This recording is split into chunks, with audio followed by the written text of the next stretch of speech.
So we're in a world where there is economic disparity. We are in a world where there is an imbalance, trade imbalance, economic imbalance, political imbalance, and social-cultural imbalance in terms of the relationship or relations between the developing countries and the developed countries. So it is an asymmetrical relationship, like I always say, or an unequal relationship. So the so-called European American scientists fail to take into cognizance that we're in a world where the rich, with the richer countries, are dominating the poorer countries. Then another thing is that they wrongly assume that there has been net inflow of capital from the developed or metropolitan states, you know, into the de- on the into the what into the developing states. That is, there's flow of capital from where? From the developed countries into the developing countries. And they believe that this has been done through investment aids, and that the continent of what of Africa has been a beneficiary of the flow of what of capital investment or inflow of capital, which is also very, very wrong. The reason is that there has never been an inflow of investment or capital into the developing countries. Because why? The raw materials that were being bought by the so-called developed countries were bought at a very cheaper rate, and there was the existence of what we call cheaper labor. And apart from this, these raw materials were taken to advanced countries because the developing countries do not have the technology or the wherewithal to convert these raw materials into finished goods. So they were bought at a very cheaper rate through cheaper labor, and they are taken to the developed countries where they are now converted into what into finished goods and sold back to the so-called developing countries or underdeveloped countries in a very expensive manner. So they are very, very expensive. So for them to assume that there has been flow of capital from the developed countries into what into developing countries is actually a wrong assumption. And for them to say that Africa is a closed system, they fail to understand that the relationship between the two of them, that is the developed and the developing countries, is a relationship of what? Of the rich and the poor, where the rich is getting richer and the poor is getting poorer. Now, by viewing societies as this, these social scientists, have concluded that underdevelopment is an original thing. It is an original state. So then they believe that underdevelopment is an original thing or is an original state. Why did they say that? You know, the so-called social scientists believe that the so-called advanced countries also went through this process of what? Of underdevelopment. They went through the process of what? Of underdevelopment, and that with over time, they were able to evolve from developing countries to developed societies. That is the assumption. So so the social scientists believe that the issue of underdevelopment in Africa is actually an original thing. It's actually a main thing. or that underdevelopment in Africa is a traditional thing. That underdevelopment in Africa is a traditional thing, and that for the so-called developing countries to catch up with the developed countries, they need to adopt the policies being put into place by the developed countries. So they need to abandon traditionalism. That's what they're saying.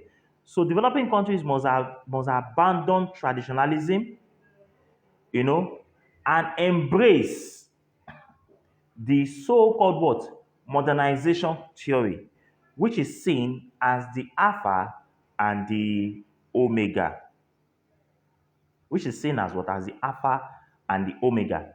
In fact, according to Wilbert, he said that modernization is the transformation of traditional or pre-modern societies into the type of technology that characterize the advanced, economically prosperous, politically stable nations of the Western world. So what they're saying here is that developing countries must do away with traditionalism. They must do away with, backwardness. They must do away with traditionalism. They must do away with what? With backwardness and adopt or embrace the policies being adopted by the advanced countries. Now, let us now quickly look at, like I said earlier, we're going to be looking at the various theories postulated by the American European social scientist. Now, today, I am going to start with what we call McClelland need for achievement. McClelland need for achievement. McClelland. The McClelland is a MC. The Cleland is a CLELLAND.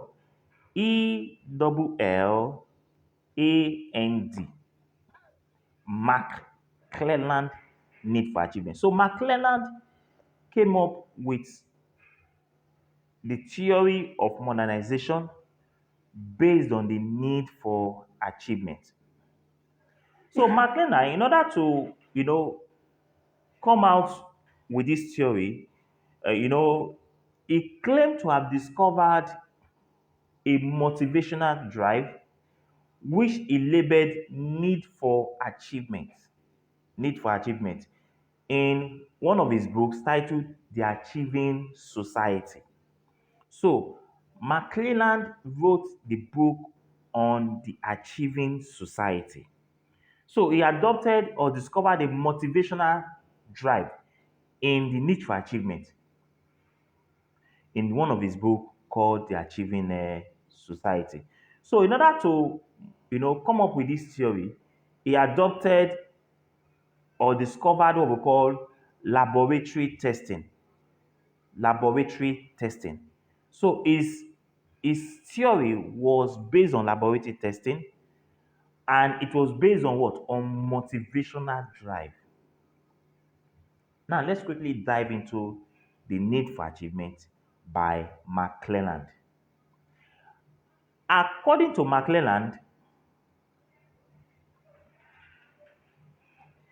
any nation that has a high level of need for achievement will always produce energetic entrepreneurs. I'll say again. He said that any nation that has a high need for achievement will produce what? Entrepreneurs that what? it will produce what we call energetic entrepreneur. Let me use that word, energetic entrepreneur. So when a nation has a high need for achievement, or when a nation is characterized by the high level of what? Of need for achievement, the nation will produce what we call energetic entrepreneurs who will now produce what we call rapid development, economic development. So a nation with a high need for achievement, a nation that has what? A high need for achievement, we what? We result into what we call an energetic entrepreneur. And this energetic entrepreneur will what? Will now produce a rapid economic development. So according to him, what matters here is value and not the psychological, forces that determines what the level of economic and social development. So in his theory, McClelland emphasized value as opposed to psychological development. So a nation that has a high need for achievement will produce what? Energetic entrepreneurs. And the energetic entrepreneurs will produce what we call faster economic, social, political development. And McClelland also emphasized what we call value and not what? Psychological forces. Now, the need for achievements is created based on a person's or individual's childhood experience. Now, I think I will need to explain this very, very well. In developing countries, I could remember when we were very young in those days, and we are trying to do some things. Our parents say, "Don't do that. It's going to hurt you." You try to climb a chair, they will say, "Don't do it. You are going to break your hand. You are going to break your leg." You try to do something, they're always, overprotecting you so that you not fall down from the chair, you will not fall down, you will not, break your hand, you will not break your leg, you will not break your head or something, an accident or, those things happening. That is our childhood experience in developing countries. But in advanced countries, it is not like that. In advanced countries, the parents give the children the freedom to be self-independent, to be self-reliant. And that's why you discover that in advanced countries, those children, they learn things faster than what? Than the developing countries, where the parents are always protecting their children. So, need for achievement is created through a person's what? Childhood experience. So, because of the overprotectiveness of what? Of those kids that are growing in what? In developing countries, you discover that they are not, always independent. They are not always independent.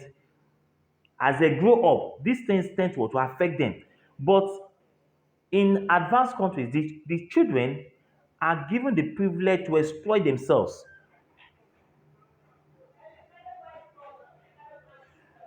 So McLeod concluded that the major source of this achievement are parents that allow their children to be independent early in childhood. In developing countries, the reverse is the case. The parent does not allow their children to be self-independent at the early stage of their childhood. They are always protecting them in order not to get hurt.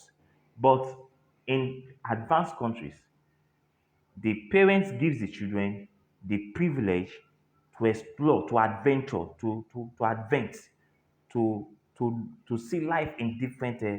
They give them that independence, And this early independence in life tends to affect them as they grow up, in life. That's what McClellan is talking about there. So, in advanced countries, the children are have high level of what of need for achievement because their parents teach these children on how to be independent in the early stage of what of their childhood. But in the developing countries, it is not like that. Now, according to McLennan again, underdevelopment in the developing countries is also as a result of low achievement orientation. Low achievement orientation. Low achievement orientation. So, pre-industrial or underdeveloped society suffer from what? From low achievement orientation, according to this theory. But that assumption has been criticized by one of the social, scientists called Stanley Barrett, who states that, you know, that for McClellan to claim that pre-industrialized or underdeveloped countries suffer from low achievement orientation is wrong. Why? Because there are some traditional societies where you have people that do not have the low achievement orientation. For example, in Nigeria, the Igbos, where we have the Igbos, the Yoruba, the Hausa, and some other ethnic groups, you discover that the Igbos do not have low achievement orientation. They are very versatile, they are very innovative, they are inventive. This is evidence, it's something that we can see in this part of our world. So for him to say that underdevelopment is caused by what? By low achievement orientation, this assumption is actually wrong. So that assumption that low achievement orientation is responsible for underdevelopment in the developing countries is what is actually wrong. This was actually criticized or condemned by the man called Stanley Barrett. So, in developing countries or traditional societies, we have some people that or they have an inner level of what? Of high achievement orientation as opposed to, to low achievement orientation. And I've given an insight or an example of this, like the Igbos in Nigeria that are very innovative. They come with different types of things. So they don't have low achievement orientation, but high achievement orientation. Then McClelland also stated that the need of achievement is evident in what? In the entrepreneurial rules. That those that have, need for achievement in entrepreneurial roles will not likely go into what? Into arts or teaching, but they will go into what we call what? Businesses. And because they go into businesses, there's a high tendency for them to succeed or make it. Now, this assumption is not only peculiar to advanced country alone, but it is a universal phenomenon. Because when you see an individual that has a high need for achievement, you discover that such people will not go into what we call art or teaching or whatsoever, but they will dive